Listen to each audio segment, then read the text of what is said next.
We're at a construction site in Wuhan City, central China's Hubei province. There are increasing buildings needed to be built with the developments of urbanization, while China has invented high-tech machines. For roughly 40 years, China ran what may be the single greatest growth machine in human history.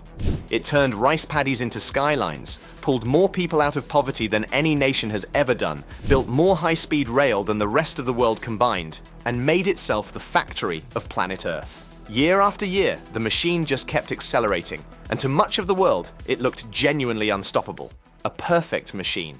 And that, it turns out, is exactly the problem. Because the very same machine that built modern China is now the thing quietly grinding away at its foundations. And here is the cruel part. Beijing cannot simply switch it off. But before you swallow the headline whole, before you believe that this is the collapse, the end, the destruction of a nation, let me slow you down. Because the real story is stranger, slower, and far more interesting than collapse. This is not the story of a country dying.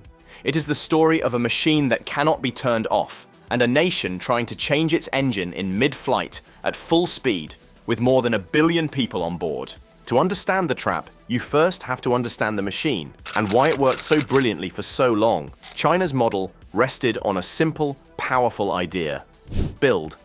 Take the population's enormous savings, funnel them through state-controlled banks, and pour that money into investment on a scale no one had ever attempted. Factories, ports, highways, railways, power plants, and above all, real estate. Apartment towers went up by the tens of millions. And this created a beautiful, self-reinforcing loop. Construction created jobs. Rising property prices made families feel wealthy, so they spent and invested more.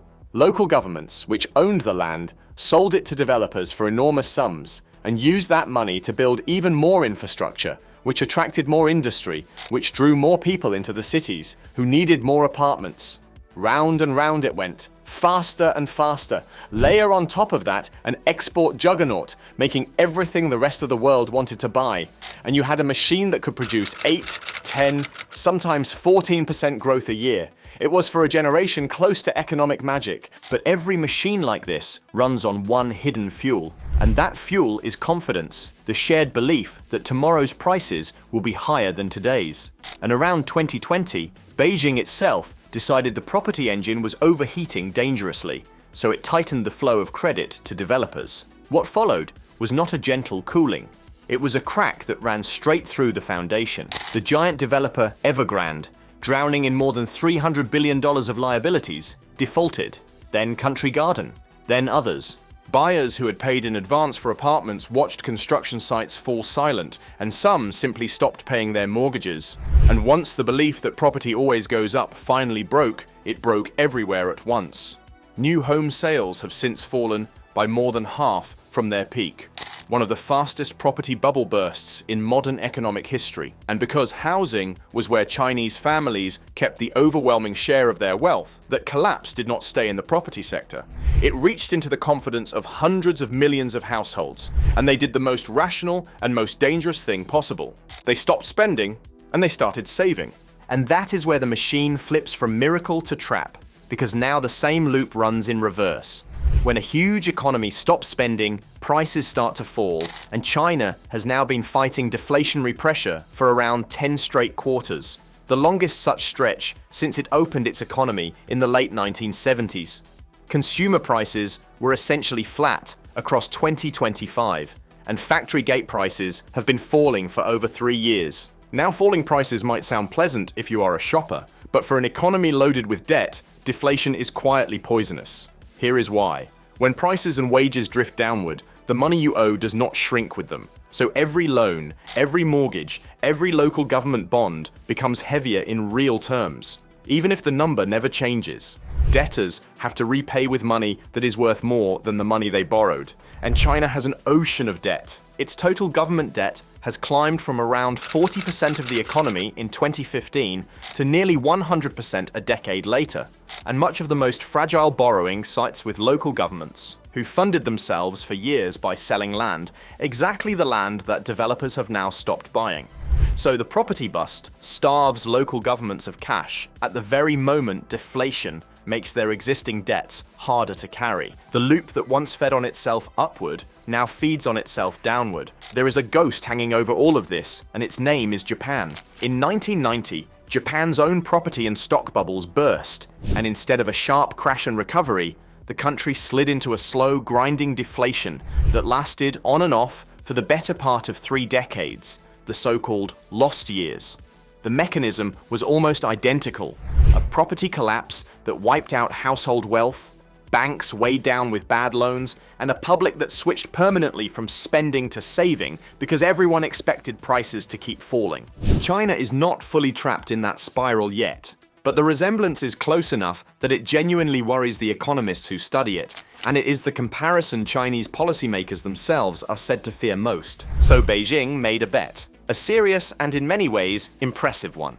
If the old property engine was dying, they would build a new one out of advanced manufacturing, electric cars, solar panels, batteries, robotics, semiconductors, artificial intelligence. Pour the state's money and direction into the industries of the future, and let high-tech replace concrete. And in some ways, it has worked spectacularly. China now dominates global production of electric vehicles, solar panels, and batteries, and it is pushing hard at the technological frontier.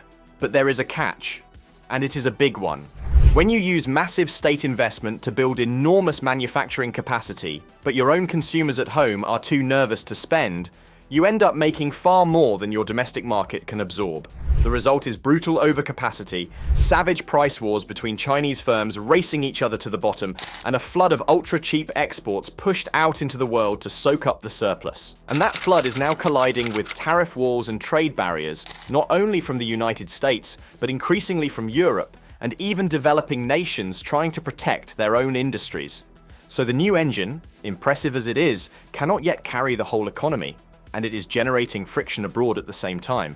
And now, for the reality check, the part where I ask you to be honest with me, because everything I have described is real and serious.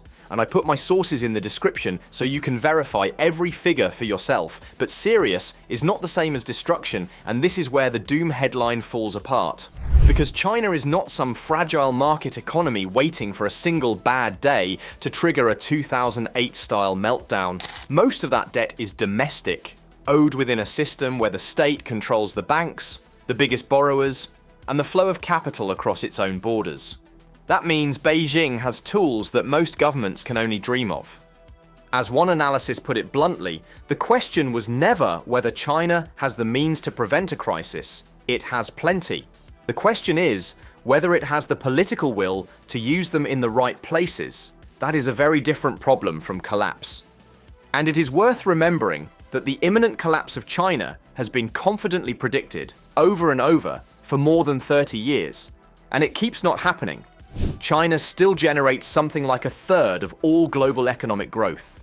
It still leads the world in several of the defining technologies of the century. That is not the profile of a nation about to be destroyed. It is the profile of a giant with a very serious, very stubborn structural problem. So what is actually at stake, if not destruction? The honest answer, the one you will hear from the IMF, the World Bank, and most serious analysts, is slower. Not a cliff, but a long, grinding descent from the miracle growth of the past towards something far more ordinary, with the country's own aging and shrinking population acting as a quiet drag underneath it all. Projections have China's growth cooling toward the low single digits by the end of the decade, weighed down by a falling workforce, diminishing returns on all that investment, and the sheer difficulty of squeezing more out of an economy that has already caught up in so many areas. The real drama is not a bang, it is a question. Can Beijing pull off the hardest maneuver in economics, rebalancing an entire nation away from building things and toward its own people spending money, giving families enough security in healthcare and pensions that they finally feel safe to consume rather than hoard? If it succeeds, the machine gets a new engine, and China grows old gracefully as a mature economic power. If it hesitates, if it keeps feeding the old machine because switching it off is too politically painful, it risks its own long, Japanese-style twilight of stagnation and quiet decline. And that is the truth underneath the headline. China did build something close to a perfect machine, and the machine really is now the source of its deepest troubles. because a machine built to grow at all costs does not know how to gracefully slow down. But a machine seizing up is not a nation being destroyed. It is a nation facing a genuinely hard choice with real tools, real strengths, and real limits. And the outcome is not written yet. So the next time a headline promises you the total collapse of a superpower, hold on to a little skepticism, because reality almost never delivers the tidy apocalypse the thumbnail promised. It delivers something slower, messier, and honestly more fascinating. A country the size of a continent, trying to change engines without ever touching the ground. What do you think China will do? Hold on to the old machine or finally build the new one? Tell me in the comments, because on this one, reasonable people genuinely disagree. And if you want the deeper breakdown of the property crisis that started all of this, that video is right here. Thanks for watching, and I will see you in the next one.